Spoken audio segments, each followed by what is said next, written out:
बिस्मिल्लाहिर्रहमानिर्रहीम, अस्सलाम वालेकुम। जस्टिस काजी फाइसा के चीफ जस्टिस बनते ही बहुत बड़ी खबरें सामने आ रही हैं, सरप्राइजेस सामने आ रहे हैं और ये चीज़ें रिपोर्ट हो रही हैं। बताया जा रहा है आंखों देखा हाल कि पाकिस्तान की तारीख में ऐसा पहली दफ़ा हो रहा है कि जो कुछ जिस तरह से हल्फबर्दारी में देखा गया, जो इंतज़ामात और उसके बाद जो अहकामात नज़र आ रहे हैं, बहुत से ऐसे हैं जो पाकिस्तान की तारीख में पहली दफ़ा हो रहे हैं। अब इसमें आप देखिए 3-4 चीज़ें बहुत ज़्यादा अहम रिपोर्ट हो रही हैं।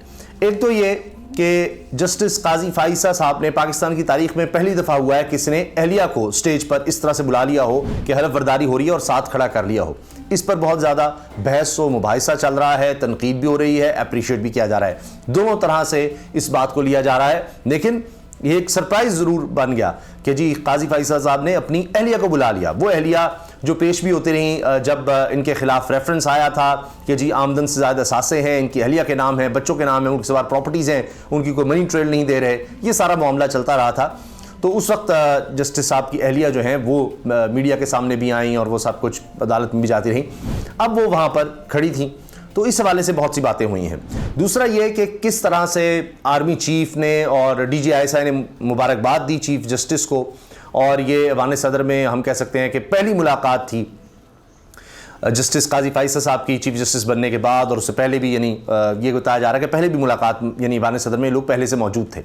और फिर किस तरह से सिटिंग अरेंजमेंट था, क्या हुआ, अनवारुल्लाह काकड़ साहब किससे बात करते रहे आर्मी चीफ और के साथ, और दूसरी तरफ सीनियर जजेस क्या बात करते रहे, क्या होने वाला है, ये सब बातें होती रही। यानी जो आंखों देखा हाल है वहाँ पर गैर मामूली तादाद मीडिया की बताएगी, वो सब कुछ रिपोर्ट हो रहा है, वो भी मैं आपके सामने रख दूंगा। अच्छा, एक तो ये मामला हो गया जस्टिस साहब की अहलिया का। दूसरा, आर्मी चीफ का सैल्यूट और मुबारकबाद, ये बहुत ज़्यादा हाईलाइट हो रही है कि जी आर्मी चीफ आसिम मुनीर साहब ने जस्टिस काजी फाइसा साहब को सैल्यूट किया और मुबारकबाद दी, और काजी फाइसा साहब ने उनका शुक्रिया अदा किया। इस तरह DGISI वाली मामला भी आ रहा है, लेकिन उसको कुछ और तरह रिपोर्ट किया जा रहा है। आर्मी चीफ के साथ ही लगे वो थे, लेकिन थोड़ा डिफरेंट उसको रिपोर्ट किया गया है। वी न्यूज़ की खबर मैं आपके सामने रखूँगा, जिसको सीनियर साफ़ी अप्रिशिएट कर रहे हैं कि जी एक दौर था ऐसे रिपोर्टिंग होती थी, बड़ी ज़बरदस्त रिपोर्टिंग की गई है, सारा कुछ बताया गया है, साफ साफ जो कोई कर रहा था या जो हो रहा था वो सब बताया गया। अच्छा, दूसरी चीज़ आर्मी चीफ का मामला हो गया, पहले मैंने आपसे किया अहलिया का मामला है। तीसरा ये कि जनाब आते ही 3 तैनातियाँ कर दी हैं। तीसरा नुक्ता, 3 तैनातियाँ, 3 तरह से ये तीनों सरप्राइज कहे जा रहे हैं कि जी पहली दफ़ा किसी खातून को रजिस्ट्रार लगाया गया है और डेपुटेशन के बजाय किसी जज को रजिस्ट्रार लगा दिया गया है सुप्रीम कोर्ट का। इसी तरह अपने स्टाफ में एक और शख्सियत को शामिल किया गया है जो कहा जा रहा है सुप्रीम कोर्ट से बाहर है वैसे तो, मगर उनको ख़ास तौर पर शामिल किया गया है। वो काजी फाइसा साहब को कुछ इनवाइट भी करते रहे, कुछ तकारीब में उन्हीं को उन्होंने स्टाफ में शामिल कर लिया है। इस तरह तीसरी तैनाती, यानी 3 तैनातियाँ उन्होंने आते ही कर दी हैं। तीसरा पॉइंट ये।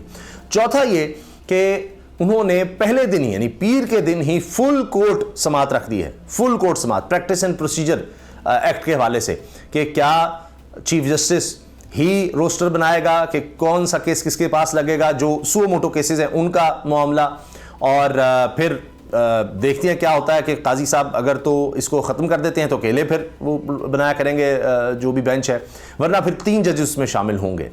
तो ये भी है। और 5वीं चीज़ बड़ी अहम है कि PTV पर बराह रास्त इस पहली समात को, जो फुल कोर्ट है, तमाम सुप्रीम कोर्ट के जजेस जिसको सुनेंगे उसको बराह रास्त दिखाने के इंतजाम करने का कहा गया है।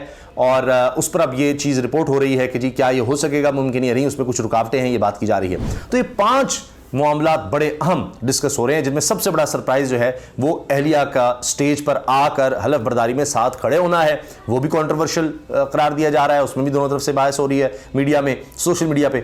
और मैंने आपको बताया जो तैनातियां हैं उस पर भी बात हो रही है। फुल कोर्ट पर अप्रिशिएट तो किया जा रहा है, लेकिन साथ यह है कि कोई और केस तब तक नहीं सुना जा सकेगा जब तक ये फुल कोर्ट अब प्रैक्टिस एंड प्रोसीजर के हवाले से बात नहीं कर लेता।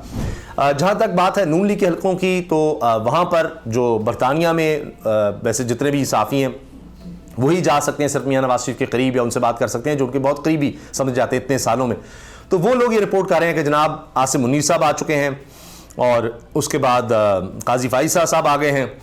अब जनाब इसके बाद अब मियां नवाज शरीफ साहब भी आ रहे हैं चौथी दफ़ा वज़ीर आज़म बनने के लिए। तो ये एक पैटर्न बड़ा बताया कि ये हो गया, ये हो गया, और अब ये होने वाला है। ये चीजें भी बहुत ज्यादा रिपोर्ट की जा रही हैं। तो आने से पहले यानी चीफ जस्टिस अभी जैसे ही बने हैं तो कंट्रोवर्सी जो है वो बनती चली जा रही है। अच्छा, अब आप ये देखिए कि इस सारे मामले में किस तरह से रिपोर्टिंग हुई है, पहले हम उस पर नजर डाल लेते हैं कि क्या कहा जा रहा है। मैं आपके सामने वी न्यूज़ की पूरी खबर रख देता हूं, जिसको गालिबन सारा आलम ने भी शायद बड़ा इसको अप्रिशिएट किया है। अदील सरफराज ने खबर दी है जी, नए चीफ जस्टिस काजी फाइसा की तकरीब हलफबरदारी में गैर मामूली बात क्या थी। सुप्रीम कोर्ट ऑफ पाकिस्तान के नए चीफ जस्टिस काजी फाइज ईसा की तकरीब हलफबरदारी में आज बाज गैर मामूली मनाजिर देखने को मिले। तकरीब हलफबरदारी का एहतमाम मेहमान सदर के इकबाल हॉल में किया गया, जिसमें सुप्रीम कोर्ट के तमाम जजेस ने अहले खाना के हमरा शिरकत की। जस्टिस एजाजुल एहसन, जस्टिस मुनीब अख्तर और जस्टिस मुजाहिर अली अकबर नकवी समेत तमाम जजेस एक साथ ही इकबाल हॉल में दाखिल हुए। यूं गालिबन अदलिया में यकजहती का पैगाम दिया गया है। चीफ जस्टिस काजी फाइसा के मेहमानों की फहरिस्त काफ़ी तवील थी, बहुत ज़्यादा, यानी काजी फाइसा साहब ने मेहमान बुलाए हुए थे। इसमें साबिक चीफ जस्टिस इफ्तिखार मोहम्मद चौधरी और जस्टिस तसद्दुक हुसैन जिलानी भी शामिल थे। सुप्रीम कोर्ट से रिटायर होने वाले जस्टिस मकबूल बाकर, जस्टिस मज़हर आलिम मियाँ खेल, जस्टिस मज़हर आलिम मियाँ खेल, जस्टिस दोस्त मोहम्मद और जस्टिस मंजूर मलिक भी तकरीब में मौजूद थे। तकरीब हलफबरदारी में Pakistan bar council, supreme court bar association के अहदेदारान के अलावा सीनियर वकला भी तकरीब में शरीक थे, जबकि साथियों की भी गैर मामूली तादाद इकबाल हॉल में मौजूद थी। जूं जूं तकरीब हलफबरदारी का वक्त करीब आता गया, मेहमानों की आमद का सिलसिला भी तेज होता गया। निगरान हुकूमत के नुमाइंदे और आर्मी चीफ DGISI तकरीब के बाकायदा आगाज से कुछ ही देर पहले पहुंचे। Army chief general Asim Munir जब हॉल में पहुंचे तो इनके साथ DGISI भी मौजूद थे। आर्मी चीफ और DGISI ने विफाकी वुज़रा और दीगर मेहमानान के साथ मुसाफा किया और स्टेज के ऐन सामने लगी कुर्सियों पर बिराजमान हो गए। यानी आर्मी चीफ और DGISI ने बाकी विफाकी वुज़रा से मुलाकात की, मुसाफा भी दूसरों से किया। यह भी रिपोर्ट हो रहा है, एक जो साफ़ी हैं, मैंने उनका वीलॉग भी सुना है, जो कोर्ट रिपोर्टिंग करते हैं, उन्होंने कहा कि इससे पहले ही यानी हलफबरदारी से पहले भी किसी एक अलग रूम या हॉल में मौजूद थे, तो वहाँ भी शायद काजी फाइसा साहब की वहाँ भी मुलाकात हुई और वहाँ भी मुबारकबाद वगैरह ही दी गई है या दी गई होगी, ऐसे मामला होते हैं ऐसे वक्त में। तो ये फिर हलफबरदारी की तकरीब में आ गए और उसके बाद भी फिर मुलाकात हुई है, मुसाफा हुआ है। मुसाफा तो यानी हाथ नहीं मिलाया गया, वैसे मुबारकबादें दी गई हैं। चूँकि काजी साहब कहते हैं जी कि वो किसी से हाथ नहीं मिलाते, कोरोना के बाद से उन्होंने अपनी रूटीन बना ली है कि सिर्फ ऐसे सलाम का जवाब देते हैं और हाथ नहीं मिलाते। सदर मुमलिकत डॉक्टर आरिफ अलवी, वज़ीर आज़म अनवारुल हक काकड़ और जस्टिस काजी फाइज़ ईसा एक साथ हॉल में पहुंचे तो तमाम शुरका अपनी कुर्सियों पर खड़े हो गए। स्टेज पर 3 कुर्सियां लगाई गई थीं। दरमियान में सदर मुमलिकत, इनके दाएं जानिब वज़ीर आज़म और बाएं जानिब चीफ जस्टिस काजी फाइज ईसा। सेक्रेटरी कानून ने सदर मुमलिकत से इजाजत लेने के बाद तकरीब का बाकायदा आगाज किया, जिसके बाद कौमी तराना, तिलावत कुरान मजीद हुई। इसके बाद सेक्रेटरी कानून ने जस्टिस काजी फाइज ईसा की बतौर चीफ जस्टिस तैनाती का नोटिफिकेशन पढ़ा। इस दौरान चीफ जस्टिस काजी फाइज ईसा ने मिलिट्री सेक्रेटरी को अपने पास बुलाकर हिदायत की कि हलफ लेते वक्त इनकी अहलिया को भी स्टेज पर लाया जाए। जो ही सदर मुमलिकत हलफ लेने के लिए खड़े हुए, मिसिस सेरीना विलियम ईसा भी स्टेज पर आ गई और जस्टिस काजी फाइज ईसा की बाएं जानिब खड़ी हो गई। हलफ लेने के बाद सदर मुमलिकत ने चीफ जस्टिस को मुबारकबाद दी, जिस पर दोनों के दरमियान मुस्कुराहटों का तबादला हुआ। चीफ जस्टिस ने यानी मुस्कुराहट से जवाब दिया सदर का। तकरीब इख्ताम को पहुंची तो तमाम मेहमानों के साथ वाले लियाकत हॉल में रिफ्रेशमेंट के लिए मदू किया गया। चीफ जस्टिस जो ही स्टेज से नीचे उतरे, मेहमानों ने इन्हें घेर लिया। Army chief general Asim Munir ने आगे बढ़कर चीफ जस्टिस को मुबारकबाद दी, जिस पर चीफ जस्टिस ने मुस्कुराते हुए इनका शुक्रिया अदा किया। इसी असना में 2 पीस में मलबूस साथ खड़े DGISI ने पहले अपना तारुफ करवाया, फिर मुबारकबाद दी, जिस पर चीफ जस्टिस ने सिर्फ थैंक यू बोला और आगे बढ़ गए। अच्छा, पहले मुस्कुराए हैं चीफ जस्टिस साहब, ये रिपोर्ट हो रहा है जी। और आर्मी चीफ ने सलूट भी किया, ये भी मैंने आपको बताया, एक वीलॉग में एक रिपोर्टर ने जिक्र किया। आर्मी चीफ ने सलूट किया चीफ जस्टिस को और मुस्कुराहट के साथ चीफ जस्टिस ने जवाब दिया, शुक्रिया अदा किया, लेकिन DGISI को सिर्फ थैंक यू करके आगे चले गए। मेहमान एक एक करके दूसरे हॉल की जानिब बढ़ रहे थे। साबिक चीफ जस्टिस इफ्तिखार मोहम्मद चौधरी आगे के चल रहे थे, इनके पीछे चीफ जस्टिस काजी फाइज ईसा अपनी अहलिया का हाथ थामे चल रहे थे। जस्टिस काजी फाइज ईसा मुसलसल लोगों से मुबारकबाद वसूल करते हुए लियाकत हॉल पहुंच गए, जहां सदर मुमलिकत, निगरान वज़ीर आज़म, आर्मी चीफ और DGISI महवे गुफ्तगू थे। दीगर मेहमानान भी अलग अलग टोलियों की सूरत में गपशप लगा रहे थे। चीफ जस्टिस की आमद के साथ ही सदर मुमलिकत की महफिल बर्खास्त हुई और चीफ जस्टिस के हमरा खड़े होकर लोगों से मिलने लगे। इस दौरान वज़ीर आज़म, आर्मी चीफ और DGISI भी साथ खड़े थे। चीफ जस्टिस को मुबारकबाद देने वालों मेहमानों की एक लंबी कतार लग गई। एक एक करके तमाम लोग आगे बढ़कर चीफ जस्टिस को मुबारकबाद दे रहे थे। तकरीब के दौरान चीफ जस्टिस ने किसी भी मेहमान से हाथ नहीं मिलाया, जबकि सदर आरिफ अलवी हाथ मिलाते नजर आए, जबकि इनके साथ खड़े army chief general Asim Munir और वज़ीर आज़म अनवारुल हक काकड़ आपस में गुफ्तगू करते रहे। DGISI भी इनका साथ देते नजर आए। लियाकत हॉल में सुप्रीम कोर्ट के सीनियर जजेस भी मौजूद थे। जस्टिस अरतब बिन और जस्टिस मंसूर अली शाह एक साथ खड़े नजर आए, जबकि जस्टिस एजाजुल एहसन, जस्टिस मुनीब अख्तर और जस्टिस मुजाहिर अली अकबर नकवी एक साथ खड़े थे। एक सीनियर जज से सवाल किया कि आज के बाद कोई मुस्बत तब्दीली आएगी, जिस पर उन्होंने पुरएतमाद लहजे में कहा आपको इत्तेहाद नजर आएगा। एक सीनियर जज से इस्तफसार किया जस्टिस काजी फाइसा कुछ जजेस के खिलाफ इंतकामी कार्रवाई तो नहीं करने जा रहे। उन्होंने मुझसे कहा अदील साहब एक बात आपको बता दूं, आप गलत साबित होंगे। आपको अंदाजा नहीं है काजी साहब ने गुज़श्ता एक हफ्ते के दौरान कितनी ग्रेस का मुजाहरा किया है। अच्छा, इसके साथ जनाब जस्टिस मैंने जस्टिस मुनीब अख्तर से सवाल किया कि क्या आज जजेस की फुल कोर्ट मीटिंग हो रही है। जो जवाब मिला, बोले बड़े साहब से पूछें, मुझे तो इल्म नहीं है।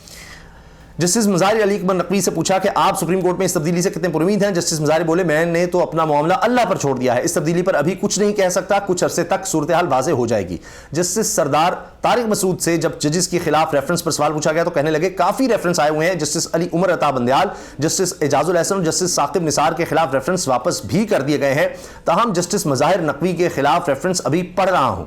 जस्टिस मंसूर अली शाह एक सवाल के जवाब में मुस्कुराते हुए बोले उम्मीद है कि अब आईनी मामलात पर जजेस के साथ मुशावरत होगी। ईवान सदर से रुखसत होते वक्त चीफ जस्टिस से मैंने आज की फुल कोर्ट मीटिंग के बारे में सवाल किया तो मुस्कुरा दी और अहलिया के हमरा अपनी गाड़ी में बैठकर ईवान सदर से रवाना हो गए। अच्छा, ये बहुत ज़बरदस्त है कि ईवान सदर से रुखसत होते हुए चीफ जस्टिस से मैंने आज की फुल कोर्ट मीटिंग के बारे में सवाल किया तो मुस्कुरा दी और अहलिया के हमरा अपनी गाड़ी में बैठकर ईवान सदर से रवाना हो गए। तो ये सारी जनाब कार्रवाई है, क्या होता रहा और किस तरह से सारे मामलात हुए हैं, वो मैंने आपके सामने रख दिए हैं। अच्छा, इसके साथ अब ये देखिए कि वो जो मैं अर्ज़ कर रहा हूँ आपसे कि किस तरह से अब तैनातियाँ भी कर दी हैं। फुल कोर्ट का मैंने आपको बता दिया, बाकी चीज़ें मैंने आपको बता दी, पीटीवी का बता दिया। अब जो फुल कोर्ट के साथ जो तैनातियाँ हैं उनमें जनाब मोहतरमा Jazila Aslam registrar supreme court of Pakistan, ये पहली दफ़ा हुआ है किसी खातून को इस जगह यानी रजिस्ट्रार के तौर पर तैनात किया गया है और ये जज हैं जी और इनको तैनात किया गया है। इसके साथ ये पूरी प्रेस रिलीज है सुप्रीम कोर्ट ऑफ पाकिस्तान की तरफ से जिसमें कहा गया डॉक्टर मोहम्मद मुश्ताक अहमद सेक्रेटरी बराए चीफ जस्टिस ऑफ पाकिस्तान, ये जनाब प्रोफेसर हैं और ये शोबा कानून के सरबराह रहे बैनुल-अक़वामी इस्लामी यूनिवर्सिटी के और ये एकेडमी के डायरेक्टर भी रहे शरिया की दिसंबर 2020 तक, 2018 से 20 तक। इसी तरह किताबों के मुसन्निफ़ हैं, इनके बारे में बताया गया है। तीसरा तैनाती है जनाब अब्दुस सादिक की, ये जी स्टाफ ऑफिसर बराए चीफ जस्टिस ऑफ पाकिस्तान, इनका ताल्लुक बलूचिस्तान से है और बीए करने के अलावा कई ज़ुबानें बोलते हैं और उनकी भी तफसील लिखी गई है। ये हैं जनाब, और ये 3 लोग तैनात किए गए हैं। लेकिन सरप्राइज़ ये भी है कि पहली दफ़ा खातून रजिस्ट्रार होंगी और ये जुडिशल ऑफिसर हैं जिनको रजिस्ट्रार लगाया गया है। और जहाँ तक काजी फाइज़ ईसा साहब का अहलिया वाला है तो उसमें मैं अर्ज़ कर दूं कि जो तनकीद कर रहे हैं वो ये कह रहे हैं कि जी ये देखें साथ खड़ा किया गया तो ये क्या है, इसकी क्या ज़रूरत थी, क्यों इस तरह से किया गया हलफ बरदारी में। लेकिन कह रहे हैं जी बड़ी अच्छी बात है, एक खातून को उन्होंने अपनी अहलिया को साथ खड़ा किया है, इससे वुमेन एम्पावरमेंट का एक जाता है। गरीज़ा फ़ारूकी साहब कहती हैं मोहतरम जस्टिस काजी फाइज़ साहब, आज आप अपने हुदे का हलफ ले रहे थे तो खालिसन रियासी और आइनी किरदार है। उम्मीद है आप अपने दौरे मनसब को अपने घरेलू मामलात और माजी के हवाला जात से महफूज रखेंगे। यानी ये खातून उनकी बीवी साथ खड़ी हैं, इस पर उन्होंने गरीज़ा साहब ने कहा जी घरेलू मामलात माजी के हवाला जात से महफूज रखेंगे। माजी में अगर घरेलू मामलात को रियासती आइनी मामलात में मुदाखलत और शमूलियत पर एतराज़ बजा था तो ये आज भी दुरुस्त नहीं। खुश आमदीद और नेक तमन्नाएं कि काजी का इंसाफ रियासत के लिए मबनी बरहक हो। ये भी कहा जा रहा है जी, कहते थे जी इमरान खान जी अपनी अहलिया की बड़ी सुनता है, ये है वो है। अब अगर इस तरह से इमरान खान को भी देखते जी जादू टोना ये करते तो अब काजी फाइज़ साहब ने अगर अपनी अहलिया को साथ खड़ा कर लिया है तो इस पर अब क्या कहेंगे। तो इस तरह से बात हो रही है। तो ओवरऑल दोनों तरफ ये सोशल मीडिया पर इस पर कोई तनकीद कर रहा है, कोई अप्रिशिएट कर रहा है। बहरहाल हमने आप तक पूरी जो बात है वो पहुंचा दी है। जो इसमें 5 मैंने आपसे अर्ज़ किया ना कि बड़े सरप्राइज़ कहें या पहली दफ़ा जो चीज़ें हो रही हैं इस तरह से रिपोर्ट भी हो रही हैं, वो 5 मैंने आपके सामने रखी हैं। अपनी राय का इज़हार आप कमेंट सेक्शन में ज़रूर कीजिएगा। अल्लाह हाफ़िज़।